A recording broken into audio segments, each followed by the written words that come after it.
اعوذ باللہ من الشیطان الرجیم، بسم اللہ الرحمن الرحیم۔ السلام علیکم۔ آج ہم حضرت آدم علیہ السلام کے قصے کو بیان کریں گے، جو کہ ایک کہانی کی صورت میں ہے۔ السلام علیکم حسن، کس سوچ میں ہو؟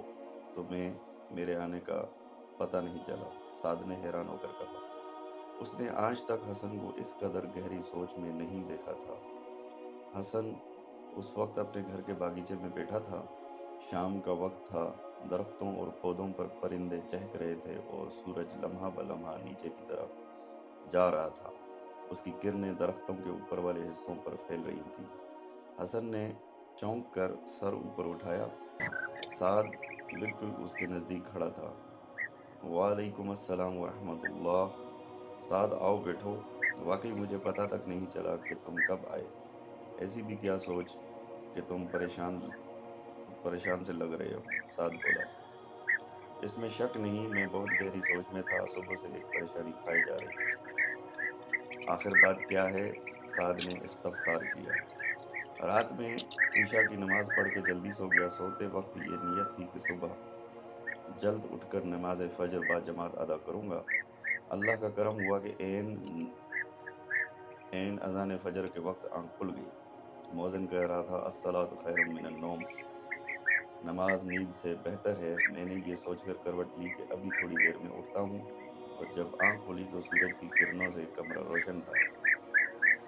نماز کے کھو جانے کا دکھ پریشان کیے ہوئے ہے۔ میں صبح ہی سے اس بات پر سوچ رہا ہوں کہ آخر کیا وجہ ہوئی کہ اذان کے وقت آنکھ کھلتے ہی میں نے بستر کیوں نہ چھوڑا۔ نماز کا فوت ہو جانا ہے تو دکھ کی بات، لیکن تمہارا یہ احساس بھی اللہ تعالیٰ کے ہاں انشاءاللہ نیکی شمار ہوگا۔ اور جہاں تک سوال ہے کہ تم اذان کے وقت آنکھ کھلتے ہی اٹھے کیوں نہیں، تو اس کے پیچھے شیطان کا عمل دخل تھا۔ شیطان کا عمل دخل؟ یہ شیطان کون ہے، تم بتا سکتے ہو؟ شیطان کون ہے، کہاں رہتا ہے، کیا کرتا ہے؟ یہاں تک کہہ کر حسن خاموش ہو گیا۔ سعد نے یہ سن کر کہا، شیطان کے بارے میں ہم سبھی سنتے رہتے ہیں۔ میرے والدین اکثر کہتے ہیں شیطانی کاموں سے بچو، شیطان تمہیں اللہ کے راستے سے ہٹاتا ہے اور اپنے راستے پر لگاتا ہے۔ بالکل یہی بات ہے۔ سوال یہ ہے کہ شیطان ایسا کیوں کرتا ہے؟ وہ انسانوں کا دشمن کیوں ہے؟ کیا تم بتا سکتے ہو؟ حسن نے پرجوش انداز میں پوچھا۔ نہیں، میرا خیال ہے اس سلسلے میں ہمیں بڑوں سے بات کرنی چاہیے، تو آؤ ابھی ابا جان کے پاس چلتے ہیں۔ دونوں باغیچے سے نکل کر اندرونی کمرے میں داخل ہوئے۔ یہاں حسن کے والد زاہد صاحب اپنی چھوٹی بیٹی کو قرآن کریم پڑھا رہے تھے۔ السلام علیکم ورحمۃ اللہ ابا جان۔ السلام علیکم ورحمۃ اللہ چچا جان، دونوں نے ایک ساتھ کہا۔ وعلیکم السلام ورحمۃ اللہ وبرکاتہ، آؤ بھائی آؤ۔ ابا جان، ہم آپ سے کچھ پوچھنے کے لیے آئے ہیں۔ اچھی بات ہے بیٹے، جو پوچھنا ہے تم پوچھ لو۔ یہ شیطان کون ہے؟ حسن بولا۔ بیٹا، شیطان کے بارے میں تفصیل سے جاننے کے لیے تو کافی وقت درکار ہے، اور یہ کام رات کو عشاء کی نماز کے بعد سونے سے پہلے ہو سکے گا، ابا جان نے کہا۔ چلیے ٹھیک ہے، آج رات سونے سے پہلے یہ پروگرام طے رہا، باقی بچے بھی آ جائیں گے، حسن نے کہا۔ بالکل ٹھیک، زاہد صاحب مسکرا دیے۔ عشاء کی نماز سے فارغ ہو کر سب بچے زاہد صاحب کے گرد جمع ہو گئے۔ سب کے چہروں پر اشتیاق صاف نظر آ رہا تھا۔ آخر زاہد صاحب نے کہنا شروع کیا، سب سے پہلے تو اب یہ جان لیں کہ جب اس کائنات میں کچھ بھی نہیں تھا، اللہ تعالیٰ اس وقت بھی تھا۔ پھر اللہ تعالیٰ نے اپنی عبادت کے لیے فرشتوں کو پیدا فرمایا۔ معاف کیجیے گا ابا جان، فرشتوں کو کیسے پیدا فرمایا؟ حسن نے معذرت کے انداز میں سوال کیا۔ بھئی، اس کا سیدھا سادہ جواب یہ ہے کہ اللہ تعالیٰ جب کسی کام کا کرنے کا ارادہ فرماتا ہے تو کہتا ہے کن، یعنی ہو جا، تو بس وہ کام ہو جاتا ہے۔ چنانچہ فرشتے پیدا ہو گئے۔ ان کے بعد اللہ تعالیٰ نے جنوں کو پیدا فرمایا، پھر زمین و آسمان کو پیدا فرمایا۔ زمین و آسمان کی تخلیق کے بعد اللہ تعالیٰ نے انسان کو پیدا کرنے کا ارادہ کیا۔ آپ لوگ سمجھ رہے ہیں نا؟ جی ہاں جی ہاں، سب بچے ایک آواز ہو کر بولے۔ بہت خوب۔ اللہ تعالیٰ نے سب سے پہلے سیدنا آدم علیہ السلام کو پیدا کیا، لیکن کو کیسے ججا جائے؟ سعد نے وضاحت طلب کرنے کے انداز میں کہا، میں تفصیل بتاتا ہوں۔ زاہد صاحب نے کہا، سیدنا آدم علیہ السلام دنیا کے سب سے پہلے انسان تھے، آپ سے پہلے کوئی انسان نہیں تھا، اسی لیے آپ کو ابو البشر یعنی انسانوں کا باپ کہا جاتا ہے۔ ہماری زمین کو انسانوں سے آباد کرنے کے لیے سیدنا آدم علیہ السلام کو پیدا کیا گیا تاکہ زمین پر زندگی شروع ہو۔ سیدنا آدم علیہ السلام کو اللہ تعالیٰ نے مٹی سے پیدا فرمایا، لیکن آپ کو پیدا کرنے سے پہلے اللہ تعالیٰ نے فرشتوں پر اپنا ارادہ ظاہر کیا۔ اس بارے میں اللہ تعالیٰ فرماتا ہے، اور جب تیرے رب نے فرشتوں سے کہا کہ میں زمین میں خلیفہ بنانے والا ہوں، فرشتوں کو یہ فرمان سن کر حیرت ہوئی۔ انہیں اللہ تعالیٰ کے ارادے پر کوئی اعتراض نہیں تھا، وہ فرما بردار مخلوق ہیں، کسی صورت بھی اللہ کی نافرمانی نہیں کرتے۔ اللہ تعالیٰ انہیں جو حکم دیتا ہے وہ بجا لاتے ہیں، لیکن وہ اپنی حیرت کو دور کرنا چاہتے تھے، یہ جاننا چاہتے تھے کہ اس نئی مخلوق کو کس مقصد کے لیے پیدا کیا جا رہا ہے۔ عبادت کے لیے تو وہ کم نہیں، ان کا خیال تھا یہ نئی مخلوق زمین میں فساد پھیلائے گی، خون بہائے گی، اس لیے انہوں نے اپنے رب سے سوال کیا، تو ایسے شخص کو کیوں پیدا کرتا ہے جو زمین میں فساد پیدا کرے اور خون بہائے، اور ہم تیری تسبیح، حمد اور پاکیزگی بیان کرنے والے ہیں۔ اللہ تعالیٰ نے جواب دیا، جو میں جانتا ہوں وہ تم نہیں جانتے۔ اللہ تعالیٰ جانتا تھا سیدنا آدم علیہ السلام کی اولاد سے انبیاء و رسل، نیک و صالح اور اس سے محبت کرنے والے لوگ پیدا ہوں گے۔ اللہ تعالیٰ یہ بھی جانتا تھا کہ سیدنا آدم علیہ السلام کی اولاد میں سے ایسے لوگ بھی پیدا ہوں گے جو برے کام کریں گے، زمین میں فساد پھیلائیں گے، لوگوں کو ناحق قتل کریں گے، لیکن ایسے لوگ بھی ہوں گے جو نیکیاں کریں گے۔ یہاں تک کہہ کر زاہد صاحب خاموش ہو گئے۔ حسن نے بیتابانہ انداز میں پوچھا، آپ نے اب تک یہ نہیں بتایا کہ اللہ تعالیٰ نے سیدنا آدم علیہ السلام کو کس طرح پیدا فرمایا؟ اب میں اسی طرف آ رہا ہوں۔ اللہ تعالیٰ نے سیدنا آدم علیہ السلام کو مٹی کی ایک مٹھی سے پیدا فرمایا۔ مٹی کی اس مٹھی کو اللہ تعالیٰ نے تمام زمین سے لیا تھا، اس مٹی کا غارہ بنایا، پھر اس غارے سے ایک صورت تیار کی، یہ صورت آدمی کی تھی، پھر اس میں اپنی روح پھونکی، اس طرح ان میں زندگی آ گئی، وہ حرکت کرنے لگی۔ مٹی کی اس مٹھی میں چونکہ زمین کی تمام اقسام کی مٹی شامل تھی، اس لیے دنیا میں جتنے لوگ پیدا ہوئے ہیں یا ہوں گے، سب مختلف رنگوں اور مختلف مزاجوں کے ہیں۔ سیدنا ابو موسیٰ اشعری رضی اللہ عنہ جلیل القدر صحابہ کرام میں سے ہیں، وہ بیان کرتے ہیں، نبی کریم صلی اللہ علیہ وآلہ وسلم نے فرمایا، اللہ تعالیٰ نے سیدنا آدم علیہ السلام کو ایسی مٹی کی مٹھی سے پیدا فرمایا جس کو تمام زمین سے لیا گیا تھا، اس لیے اب لوگ اسی لحاظ سے پیدا ہوتے ہیں۔ ان میں کوئی سفید رنگ کا، کوئی سرخ رنگ کا، کوئی کالے رنگ کا، کوئی گندمی رنگ کا، کوئی اچھا، کوئی برا، کوئی نرم مزاج، کوئی سخت مزاج اور کوئی درمیانے مزاج والا ہے۔ جامع ترمذی میں سیدنا ابو ہریرہ رضی اللہ عنہ سے روایت ہے، وہ فرماتے ہیں، نبی کریم صلی اللہ علیہ وآلہ وسلم نے فرمایا، جب اللہ تعالیٰ نے سیدنا آدم علیہ السلام کو پیدا کیا اور ان میں روح کو پھونکا تو انہیں چھینک آ گئی، انہوں نے الحمدللہ کہا اور اللہ کے حکم سے اس کی تعریف کی۔ جواب میں اللہ نے انہیں کہا، یرحمک اللہ، یعنی تیرا رب تجھ پر رحم کرے۔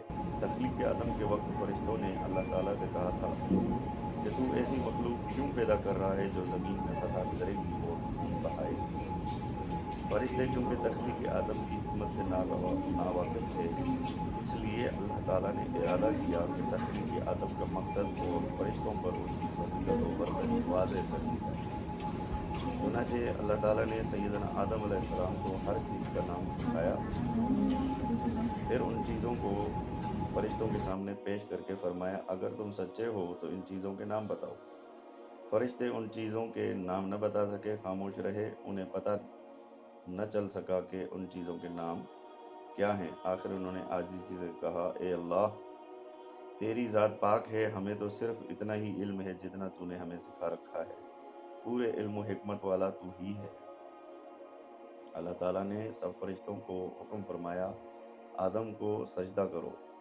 قرآن کریم میں یہ ذکر ان الفاظ میں آیا ہے، اور جب ہم نے فرشتوں سے کہا آدم کو سجدہ کرو تو ابلیس کے سوا سب نے سجدہ کیا، اس نے انکار کیا اور تکبر کیا اور وہ کافروں میں سے ہو گیا۔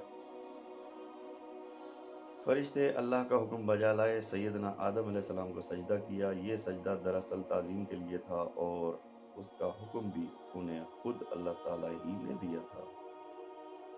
عبادت والا سجدہ نہیں تھا، عبادت والا سجدہ صرف اللہ تعالیٰ ہی کے لیے ہے، کسی اور کے لیے نہیں ہو سکتا۔ اس موقع پر فرشتوں نے سیدنا آدم علیہ السلام کی شان کو جان لیا، لیکن ابلیس یعنی شیطان نے سجدہ کرنے سے انکار کر دیا۔ ایک منٹ ابو، اسما ساتھ والے کمرے سے بول اٹھی۔ ہاں کہو ابو، پہلے ہمیں یہ تو بتائیے کہ شیطان کون تھا؟ کیا وہ بھی ایک فرشتہ تھا؟ بتا رہا ہوں بھائی، فکر نہ کریں، زاہد صاحب بولے۔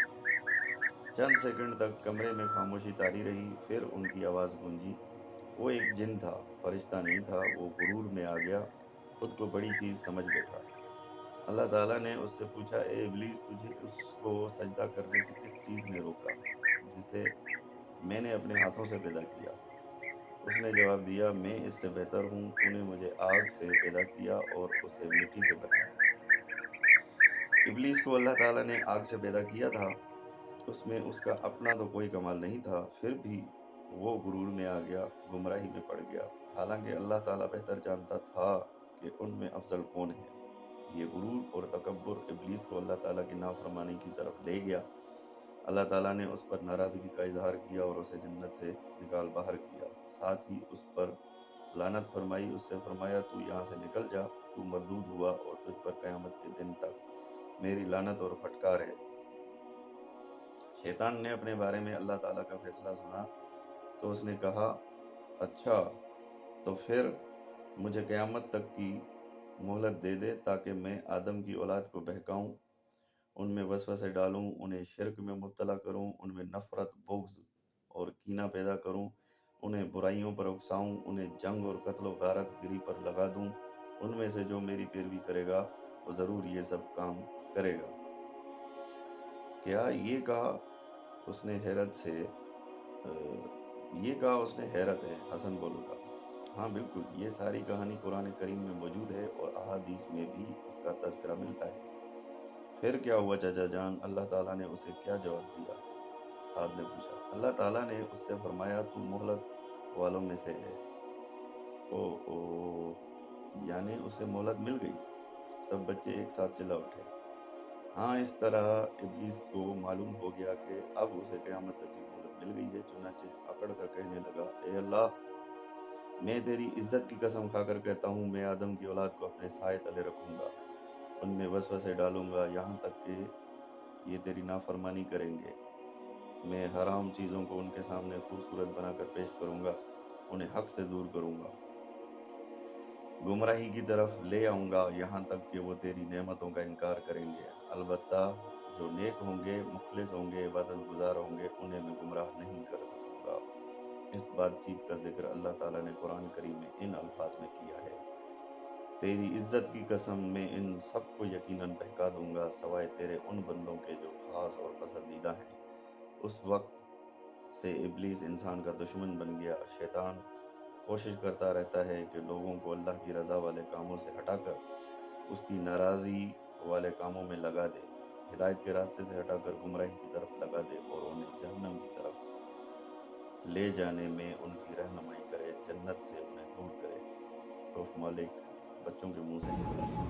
اللہ تعالیٰ نے سیدنا آدم علیہ السلام کو حکم دیا کہ وہ جنت میں رہیں۔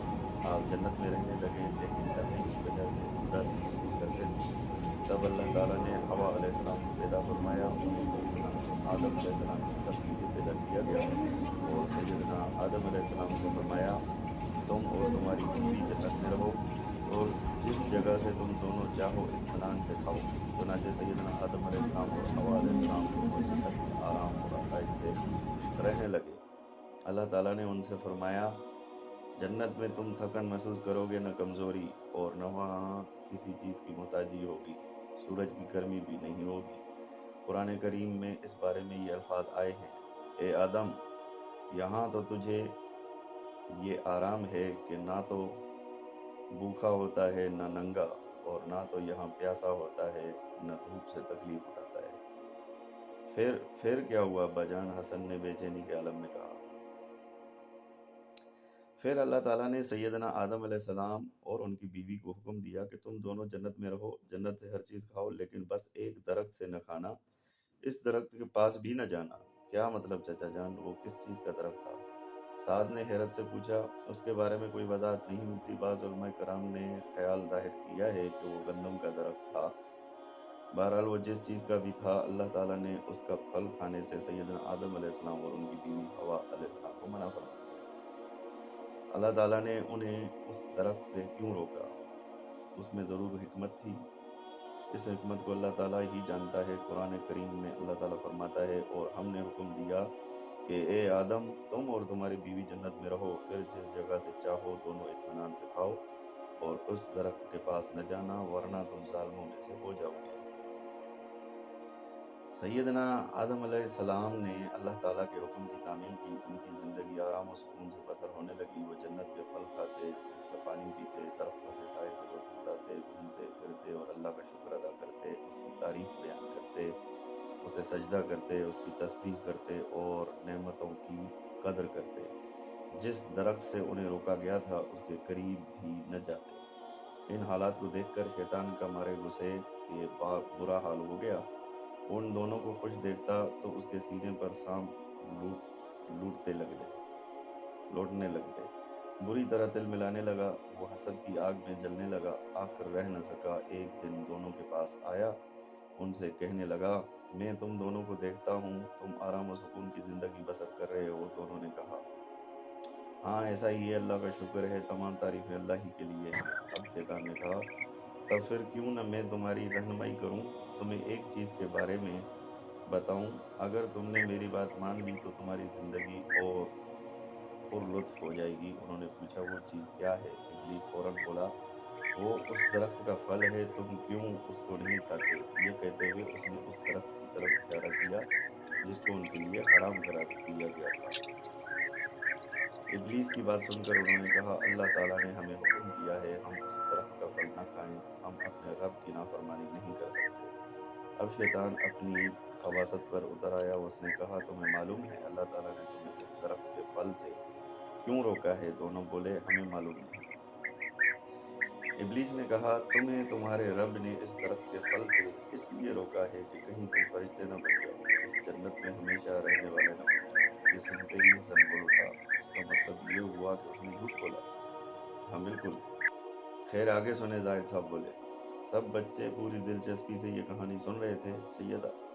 سیدنا آدم علیہ السلام اور حوا علیہ السلام نے اب بھی اس کی بات نہ مانی۔ ادھر ابلیس بھی برابر کوشش کرتا رہا، اس نے قسمیں کھا کھا کر کہا، میں تم دونوں کا خیر خواہ ہوں، میری بات مان کر تم فائدے میں رہو گے۔ آخر دونوں شیطان کی بات میں آ گئے، اللہ کے حکم کو بھول گئے اور انہوں نے اس درخت کا پھل کھا لیا، اور ایسا پہلی بار ہوا۔ سیدنا آدم علیہ السلام اور حوا علیہ السلام سے چوک ہو گئی۔ او یہ انہوں نے کیا کیا، یہ کیا ہو گیا؟ بچے ایک ساتھ بول پڑے، بس اللہ کو یہی منظور تھا، بس ہم ایسے نہیں کہہ سکتے کہ انہوں نے کیا کیا۔ ہاں تو اللہ تعالیٰ نے سیدنا آدم علیہ السلام اور حوا علیہ السلام کو اس درخت کا پھل کھانے سے منع فرمایا تھا۔ جب تک انہوں نے اس درخت کا پھل نہیں کھایا تھا وہ آرام و سکون کی زندگی بسر کر رہے تھے۔ جنت میں آرام ہی آرام تھا۔ انہیں معلوم نہیں تھا بھوک کیا چیز ہے، پیاس کسے کہتے ہیں، سردی گرمی کیا ہوتی ہے، ڈر کسے کہتے ہیں، غصہ کیا ہوتا ہے، شرمندگی کسے کہتے ہیں۔ لیکن جو ہی انہوں نے اس درخت کا پھل کھایا، ان سب چیزوں کو محسوس کرنے لگے۔ پھل کھاتے ہی ان کے کپڑے اتر گئے، وہ دونوں سخت پریشان ہوئے اور جنت کے پتوں سے اپنے بدن ڈھانپنے لگے۔ دونوں نے بہت شرم بھی محسوس کی کہ اللہ تعالیٰ کے حکم کو بھول گئے۔ انہیں سزا کا خوف بھی محسوس ہوا، لہٰذا اللہ کی طرف دھیان دیا، اس کے حضور دعا کی، اے اللہ ہم سے بھول ہوئی، تو ہمیں معاف فرما، ہمارے گناہوں کو معاف کر دے۔ اس پر اللہ تعالیٰ نے فرمایا، کیا میں نے تم دونوں کو اس درخت سے روکا نہ تھا؟ یہ نہ کہا تھا کہ شیطان تم دونوں کا واضح دشمن ہے؟ دونوں نے اللہ کے حضور دعا کی، اے ہمارے رب، ہم نے اپنی جانوں پر ظلم کیا، اگر تو نے ہمیں معاف نہ کیا اور ہم پر رحم نہ کیا تو واقعی ہم نقصان اٹھانے والوں میں سے ہو جائیں گے۔